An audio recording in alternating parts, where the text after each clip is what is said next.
안녕하십니까? 물류TV 백소라입니다.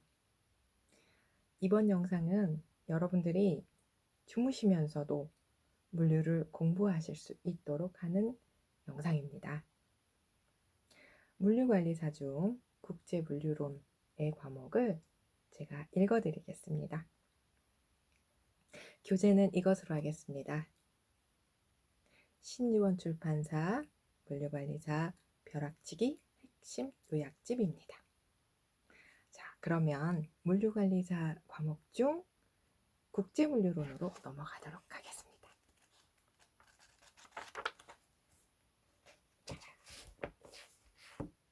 시작하겠습니다. 챕터 1입니다. 국제물류 일반 및 무역에 관련된 내용입니다. 그 중에서도 첫 번째, 국제물류 변화와 동향에 대해서 알아보겠습니다. 무역 동향. WTO 체제가 정착되었다. 지역주의를 바탕으로 한 경제가 블록화되고 있다. 기업 경제가 글로벌화되고 있다. 아시아 경제권이 성장하고 있다. 정보 기술 발전에 따른 전자상거래가 활성화되고 있다. 두 번째, 물류 동향에 대해서 알아봅니다. 녹색 물류가 중요해지고 환경 친화적 물류를 위한 규제가 강화되고 있다. 물류 보안이 중요해지고 있다. 물류의 효율적 SCM이 확대되고 있다. 제품 수명 주기가 단축됨에 따라서 신속한 국제 운송이 필요해지고 있다. 재고가 최소화되고 있다. 국제물류 기업, 선박, 항공기가 대형화되고 허브앤스포크가 보편화되고 있다. 신흥시장 중요성이 증가하고 전문 물류업체가 증가하고 있다. 기술 발전에 따른 실시간 화물 추적, 운송 관리 등 물류 가시성이 증대되고 있다. 다양한 운하, 새로운 항로가 개발되고 있다. 예를 들어 파나마 운하, 수에즈 운하, 니카라구아 운하, 말라카 해협, 북극해 항로를 예를 들 수 있다. 자, 이번 페이지에서는 두 가지 배우셨습니다. 첫 번째, 국제물류의 동향에 대해서 들으셨고요. 두 번째, 물류의 동향에 대해서 들으셨습니다. 자, 이렇게 해서 이제는 다음 페이지로 넘어갑니다.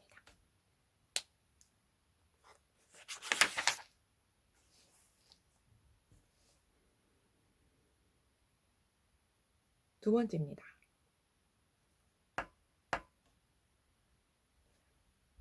자, 이 부분은 중요합니다. 별표 갑니다. 무역계약의 기본 개념 그리고 기본 조건입니다. 무역계약이란 수출자가 수입자에게 물품의 소유권을 인도하고 대금을 인수하는 것을 약정하는 법적 구속력을 가지는 계약입니다. 무역에서는 매도인, 즉 수출자, 그리고 매수인, 수입자가 출연하게 되겠죠. 자, 지금 하는 챕터 중에 가장 중요한 내용 이제 나옵니다. 자, 여기는 제가 별표하도록 합니다.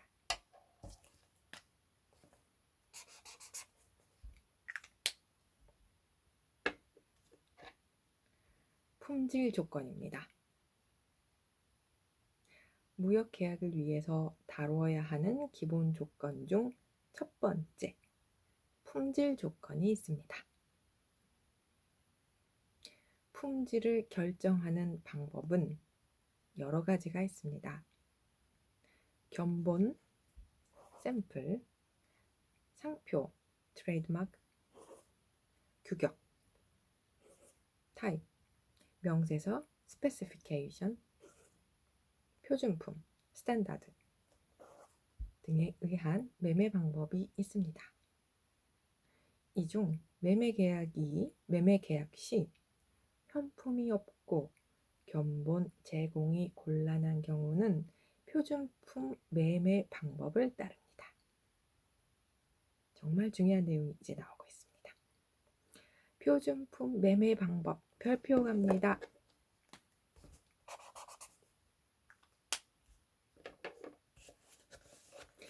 표준품 매매 방법 중 시험에 가장 많이 나오는 내용입니다. 첫 번째, FAQ, 두 번째, GMQ, 세 번째, USQ. FAQ는 Fair Average Quality의 약자로서 농산물 등에 적용하는 품질 결정 방법이다. 즉, 해당 연도의 출하품 가운데 평균 품질을 인도하도록 약정한다.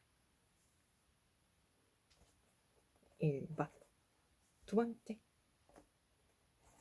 GMQ, Good Merchantable Quality. 목재, 광석, 생선류 등에 적용한다. 목적지에서 판매 적격인 품질을 인도하도록 약정하는 것. 세 번째,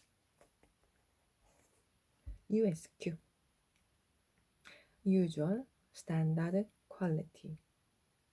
원면 등에 적용한다.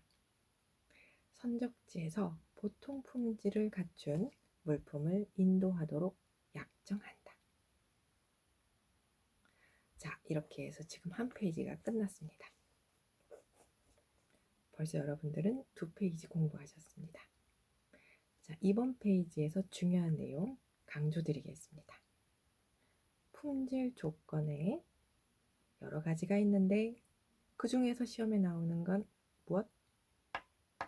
스탠다드, 표준품. 표준품 중에서도 세 가지가 시험에 대표적으로 나오고 있습니다.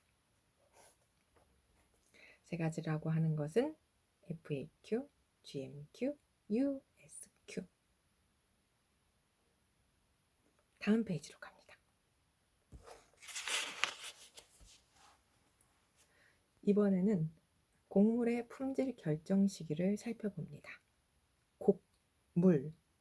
곡물입니다.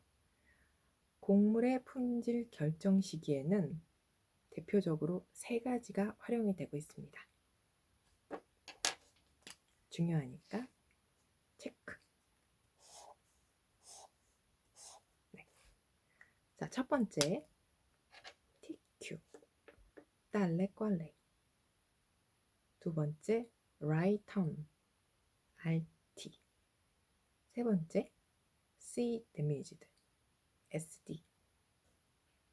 이 중 첫 번째, TQ. 매도인이 약정한 물품의 품질을 선적할 때까지만 책임지는 조건.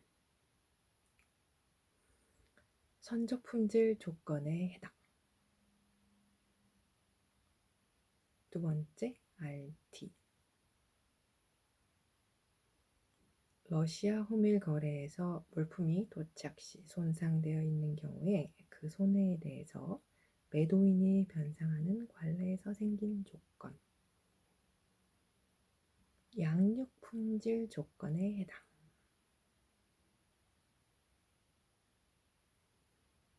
세 번째, C damaged, SD.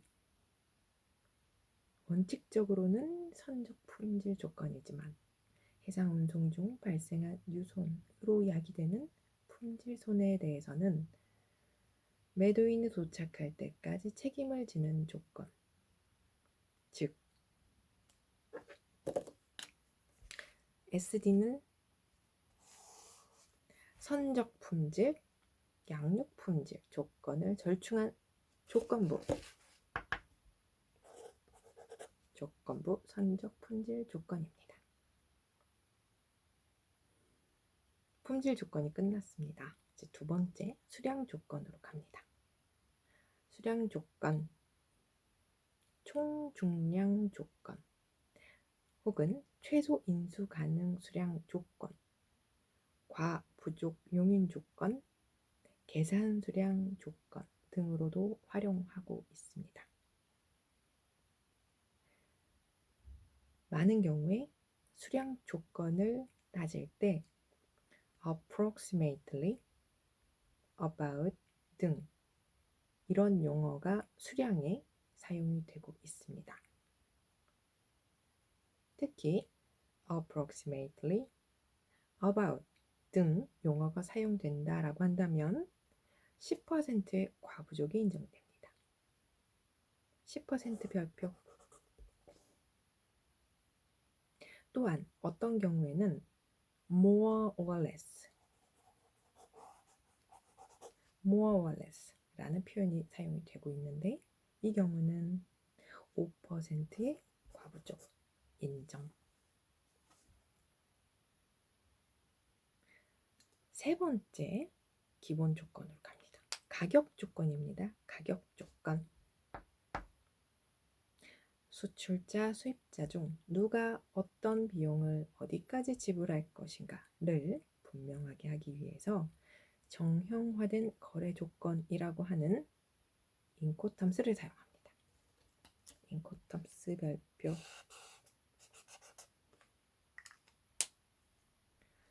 네 번째 선적 조건. 선적 시기, 분할 선적, 할부 선적, 환적, 선적 지연 등의 내용을 담고 있습니다. 중요한 거 나오고 있습니다. 선적 조건에서 on or about 이라는 표현이 있다라고 한다면 이것은 언제쯤 혹은 어떤 날짜경이라고 해석을 하시면 되겠습니다. 그러므로 이런 표현이 쓰인다라고 한다면 기재된 날짜 앞 뒤에 각자 5일간을 포함시키시면 되겠습니다. 5일 별표 5번. 다섯 번째 보험 조건. 운송 중 위험을 대비하기 위해서 적하보험에 부보를 합니다. 6번 결제 조건. 신용장 결제 방식, 즉 letter of credit, 추심 결제 방식, collection, 송금 결제 방식, TT 등이 활용되고 있습니다. 이 중에서 신용장 결제 방식 LC 별표. 이렇게 해서 3페이지를 완료하셨습니다. 이 페이지에서 제일 중요한 것들 다시 요약해 드리겠습니다. 곡물 품질 결정 시기에서 TQ, RT, SD가 활용이 된다. 아까 앞에서 말씀드린 품질 조건의 키워드와 서로 헷갈리지 않도록 주의해 주세요. 또한 선적 조건 중에 on or about 이란 단어가 쓰이면 날짜를 기준으로 앞에 5일, 뒤에 5일로 해석을 한다라고 하는 것도 기억해 주세요. 다음 페이지. 자, 물 잠깐 마시고 하겠습니다.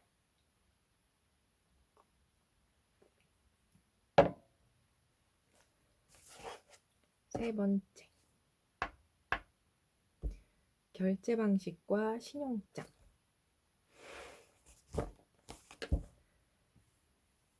주요 결제 방식에는 송금 결제 방식, 추심 결제 방식, 신용장 결제 방식 세 가지가 대표적입니다. 2종 송금 결제 방식 공부합니다. 송금 결제 방식은 TT, Telegraphic Transfer라고 불립니다. 매수인이 매도인의 물품에 대한 대가를 외화로 송금하여 지불하는 것입니다. 은행을 통해 송금되기는 하지만 서류, 물품은 은행을 경유하지 않고 매수인에게 직접 전달됩니다. 추심 결제 방식.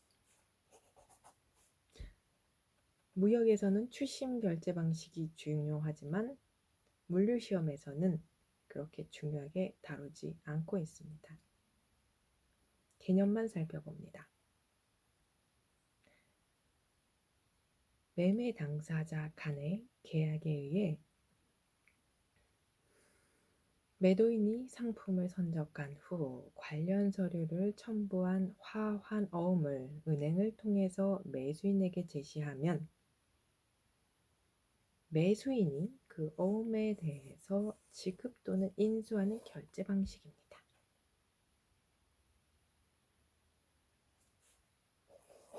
추심의 종류 DP, TA 두 가지로 나눕니다.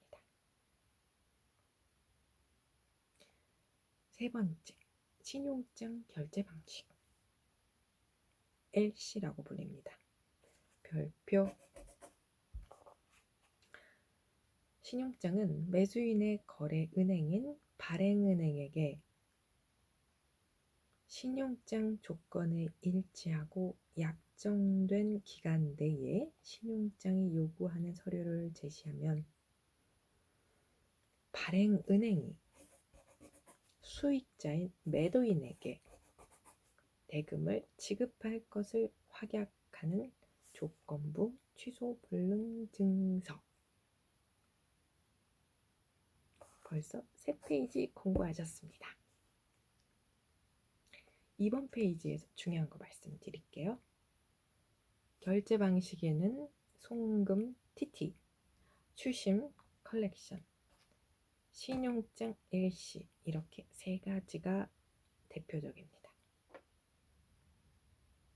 송금 결제는 TT라고 표현하고 추심은 컬렉션이라고 표현을 합니다.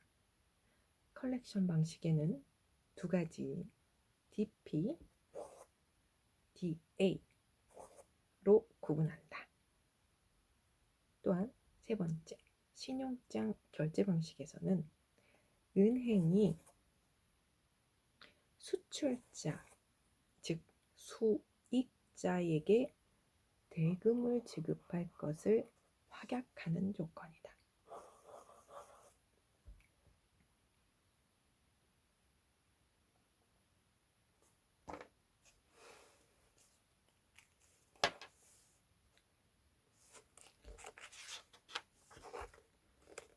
이번에는 신용장에 관련된 중요한 용어에 대해 살펴보겠습니다. 개설 의뢰인, applicant, 매수인을 말합니다. 수입자는 거래 은행에 신용장을 개설하는 것을 요청합니다. 그래서 개설 의뢰인이라고 불리우고 있습니다. 개설은행, issuing bank. 개설 의뢰인이 신용장을 개설하는 은행입니다. 수출자 앞으로 신용장을 발행하게 됩니다. 수익자, beneficiary. 제일 중요합니다. 자, 수익자는 별표 2개, 동그라미까지. 매우 중요합니다. 수익자는 신용장상의 수익자인 수출자입니다. 수출자가 대금을 받게 되므로 수익자는 수출자가 되는 것이죠. 통지은행, Advising Bank.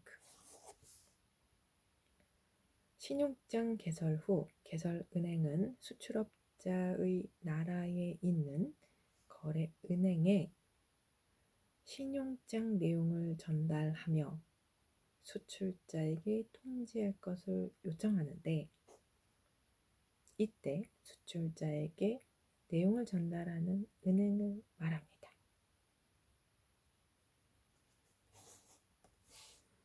매입은행, Negotiating Bank. 수출자가 수출 완료 후 개설은행 앞으로 환어음을 발행하고 내고에 필요한 서류를 가지고 은행에 가서 환어음을 매입을 하는데요.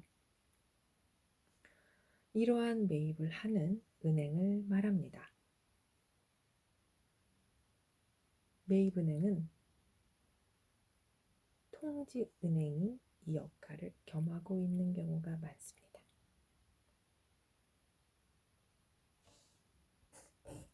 한 페이지가 또 역시 끝났습니다. 자, 여기에서 중요한 거 말씀드리겠습니다. 신용장에 관련된 용어 여러 가지 배우셨는데요.